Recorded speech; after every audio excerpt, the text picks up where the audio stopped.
Now that we have added our tensioning springs and clips to the bottom of our strips here, we can go ahead and start working on the pixel strings themselves. If you will remember, we made these strips to be 65 holes long.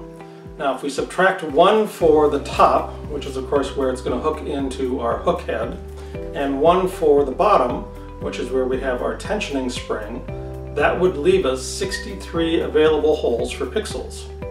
Assuming we wanted a 3-inch spacing, that would give us 21 pixels and an extra 2 holes, which you could either put on the top or the bottom of this strip.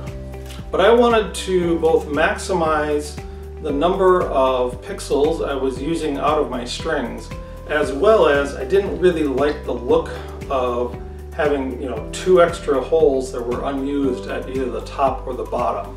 So what I'm going to do is actually go up to 22 pixels per string here, per strip. And just instead of at the very top doing a 3-inch spacing, go down to about a 2-inch spacing. So I'll have a pixel here in this spot, and then an empty hole, and then a pixel right here. And it's a small enough change that I don't think anybody is really going to notice, but I do like having that extra pixel in there rather than having this big open space here. The next thing is going to be to start working with our pixels themselves. Now these are the pixels that I got for this project. I purchased them from Raywu, and they are 5-volt pixels.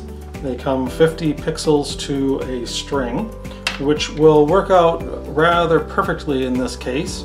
If you remember that I decided on each strip would be 22 pixels long, so I can take one of these strings and maximize its use by doing 22 pixels up, putting a fold in it, and then doing 22 pixels down. So of this 50 pixel string, I'm going to use 44 pixels, so 22 pixels up, 22 pixels down.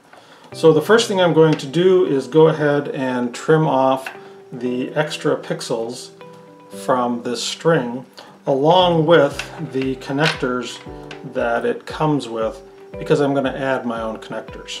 So here is the back of the string, and again I'm just going to shorten this by cutting off 6 pixels to make it 44 pixels long. Then the spare pixels will just go in my spare pixel pile and can be used in other projects or kept for spares if I have to replace pixels on this tree itself at some point. So I've counted out 6 pixels, and that puts me right here.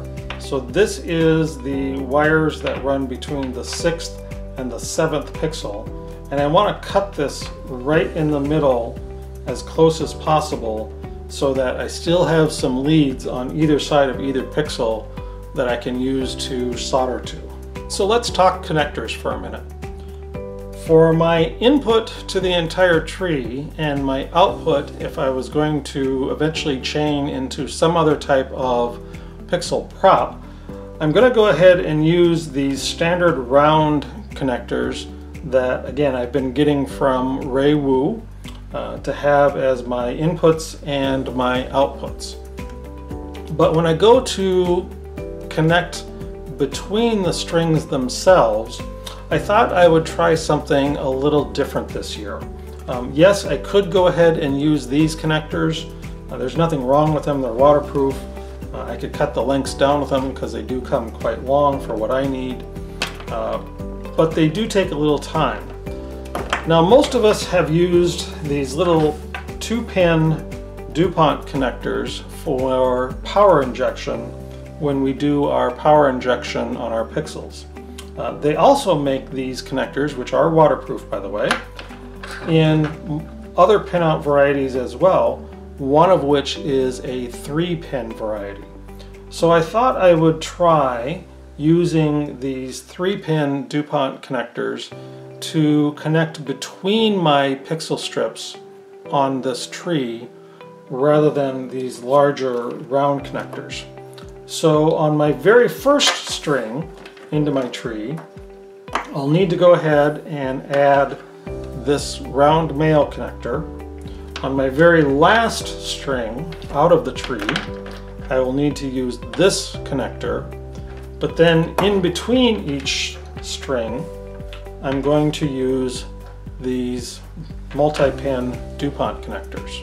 Now I'm going to go ahead and join my input pigtail onto the leads into the first pixel in my string here.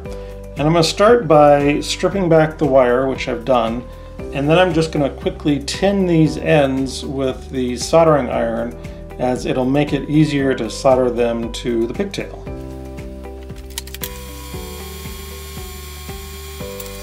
Now I've got my pigtail in my handy set of extra hands here, and I'm going to go ahead and solder it onto my pixel wires. So a couple of tips here. One is make sure that you know the color codes as you go from your pigtail colors to your pixel colors. As my pigtail colors in this case are brown, a green with yellow, or yellow with green, depending upon how you want to look at that, and then a blue wire, where my pixel colors are red, green, and white. So I happen to know in my case that the pixel red is our positive input voltage, our green is data, and our white is our ground. And on the pigtail here, brown is our positive input voltage, green is our data line, and blue is the neutral line. The other thing that I've forgotten to do many a time is I always want to put some heat shrink tubing over these connections after I solder them, and I've forgotten to put on the little heat shrink tubing before I've soldered things together. So make sure you do that.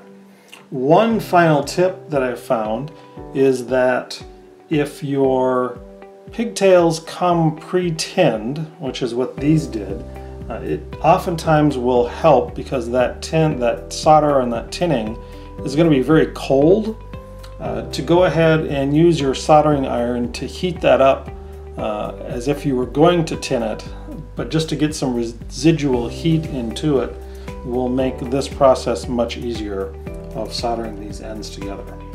So with all of that, we're going to go ahead and connect our wires.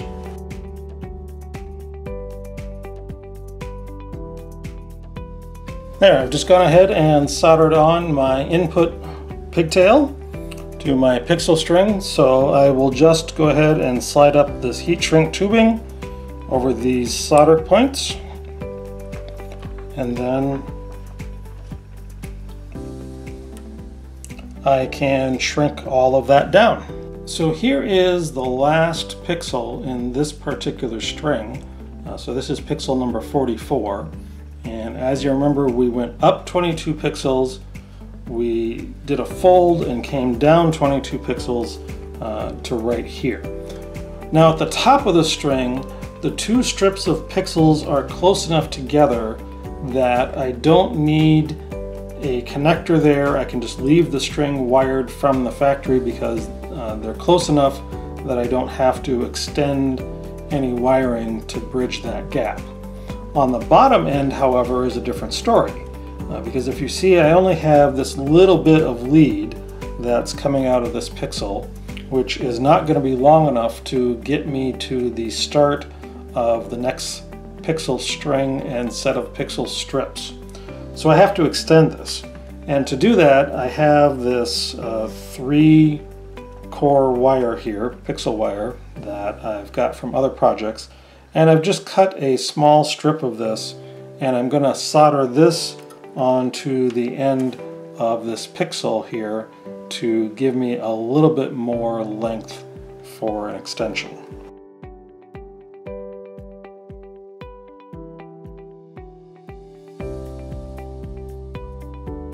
Now I'm ready to go ahead and attach my extension onto my pixel strip here. I've got my wires stripped and tinned, and at this point it doesn't really matter which color coming off of my pixel strip goes to which color on my extension. This extension is black, so it doesn't really have any colors, other than for my own sanity's sake, I do like to keep the order somewhat consistent. So in this case, I've got white, green, and red.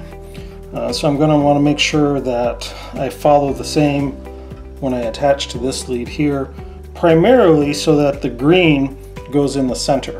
And the green is, of course, my data line in the center of this extension here. It doesn't really matter if I have white and red on the outside or red and white on the outside at this point in time anyway, just so long as I keep my green in the center.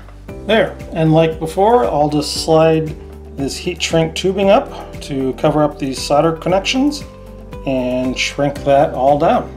Because these are 5-volt pixels, I'm going to need to do power injection on a fairly regular basis. So basically at the start of every new string, or every 2 strips if you will, I'm going to need to do some power injection. These particular pixels have a nice little feature to them in that they come from the factory with this little power injection lead already added into this first pixel. If this wasn't here, then I would have had to solder in a separate power injection lead when I put my pigtail on. But because this is here, I'm going to go ahead and take advantage of it and simply add my 2-pin connector with my DuPont pins onto this power injection lead. Now, because these DuPont pins are a crimp-on style, I don't have to worry about doing any soldering or anything like that. So I'm going to go ahead and crimp these on and then insert them into this connector here, and then they come with these 2 little rubber seals for the back of the connector. Now, there's a whole lot of videos on YouTube about how to go about crimping these DuPont pins, and someday I may make my own, but for right now I'm not going to. I will say, however, one of the best investments you can make if you're going to do a bunch of these type of pins and work with these type of connectors is invest in a really good crimping tool. This is the one that I have. This is an IWISS, and one of the things that I do love about it, amongst other features, is the fact that these jaws come out and are interchangeable with other jaws that come in the set here for doing other kinds of crimping. But one of the feature sets of jaws they have are these dies for DuPont pins. And then it's just a matter of using the right hole on the crimping tool here for the size of DuPont pin that you're using. Most of the ones that we use commonly are 2.5 millimeters. So this is here the hole that we'll want to use, and it's labeled as 2.5 here on the top. Another tip that I will quickly share in working with these DuPont pins is to go ahead and start the pin in the tool just enough so that the tool starts to grip the pin without actually compressing any of the wings. And that way you don't have to worry about trying to hold on to this little pin here while you're manipulating the wire and the rubber boot and trying to crimp the tool all at the same time. Another thing you will want to do if you use these type of connectors is to establish your own standards for what goes on each pin. These barrels are numbered here with a 1 and a 2. So establish some kind of standard for what is on pin 1 and what is going to be on pin 2. In my case, for power, I've decided that my neutral line is going to be pin 1 and my plus or my hot line is going to be on pin 2. Then when you go to crimp your pins onto your wires, have your wires running in the same order as your pins. So in this case I have my neutral, my white, on the top, so this will go into pin 1 and my red will go into pin 2. What I don't want to do is crimp my connectors like with the wires held like this because then I have to try to rotate those connectors as they go into this housing, as the connectors are unidirectional, meaning they only go in one way. So in my case, I want to make sure that I have my white and then my red, because that will align to pins 1 and pins 2 on my connector, and that they're facing up like this when I go ahead and crimp them. So now I'll add this little rubber boot like this, and I'll just use my fingers here to try to keep this rubber boot from sliding backwards as I insert this wire into the pin that I've got pre-staged in my tool here.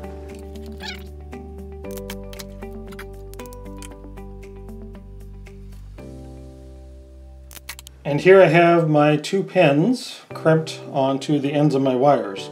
It can take a little bit of finesse and jiggling around to start these pins in here. And again, depending upon your wire, you may be able to push them all the way in. Sometimes I'll like to get them started enough to where then I can take a really thin needle nose pliers like this and just reach in and gently pull the pin all the way through.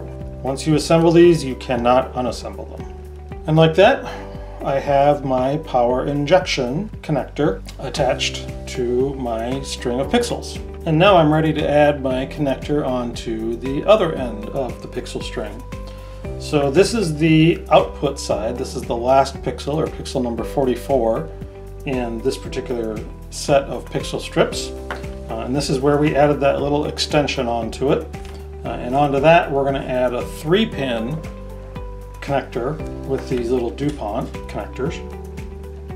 And this is, again, where you want to establish a standard for using these in terms of what pin does what. On these, I have decided that pin 1, which on this end of the connector, this is the female end, is over here on the right side. On the male end, these are flipped around, by the way, so just be careful of that. But on this female end, pin 1 is going to be my positive voltage. Pin 2, the middle pin, is going to be my data line, and pin 3 is going to be my neutral line. So this is where it becomes important to trace which wire color coming out of my pixel here is which wire on this black extension. Now luckily this is a really short extension, so I can see that my red here is on the bottom. If I keep this nice and flat, I can see that this would be my red wire, this will be my green wire, this will be my white wire.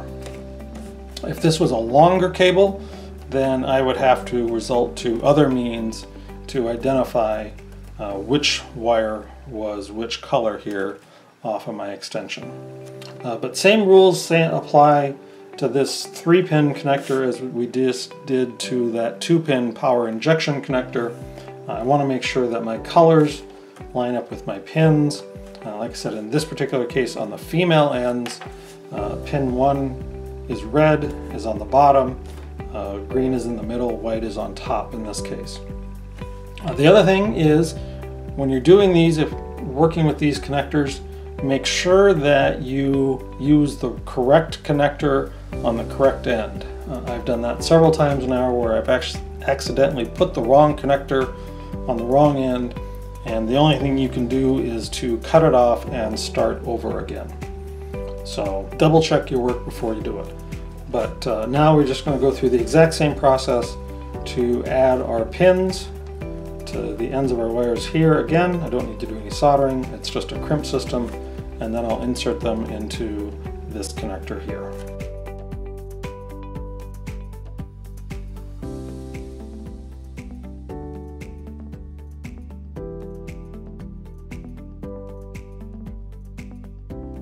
Now, one of the drawbacks of using these connectors with more than 2 pins in them is it can take a little more fiddling with them to get the pins to slide in than it does with a 2-pin connector.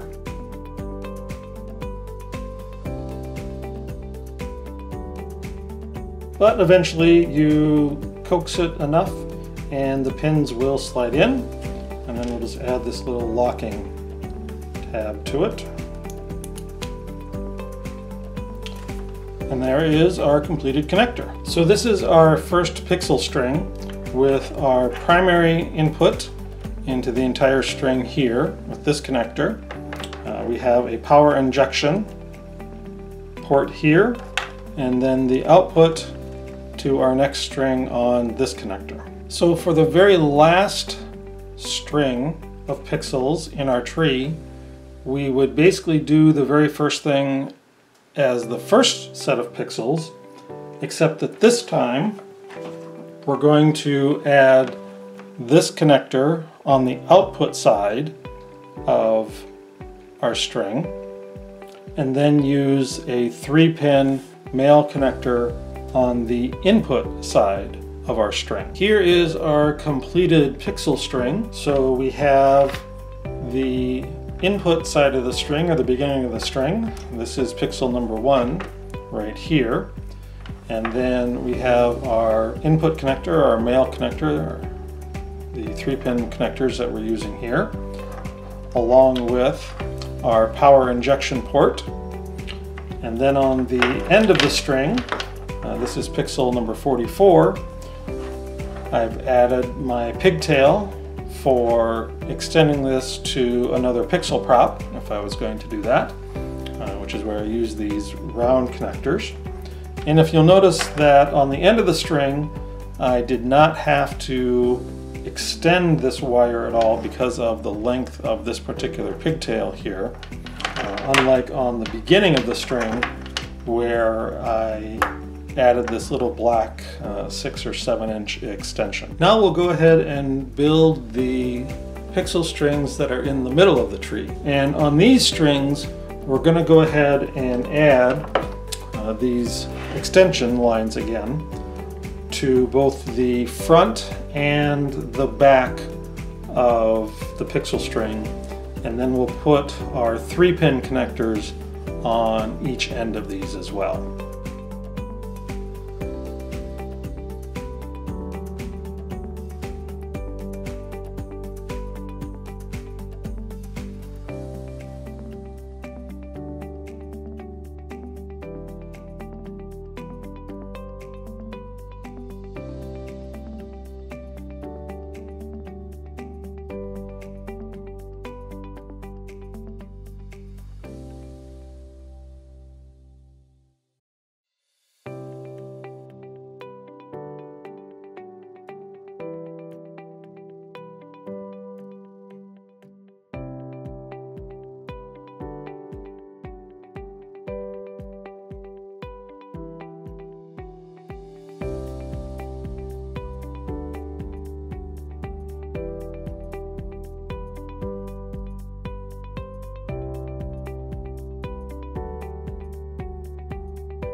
And here is the completed pixel string.